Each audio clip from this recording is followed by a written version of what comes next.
Edhe një koqiri ka përgjegjësitë e veta, për në të njëjtën kohë edhe musafiri i ka edhe përgjegjësitë e veta.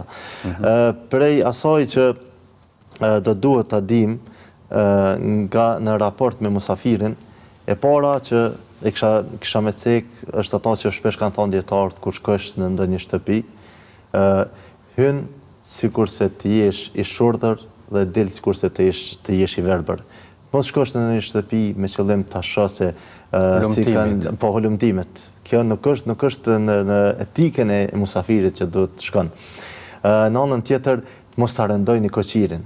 Ka hadith të pejgamberit sallallahu alaihi wasallam që ka thonë mikpritja ose gostia është 3 ditë. Përmendet ditën e parë duhet ta nderoj me nderimin më të madh të mundur që është.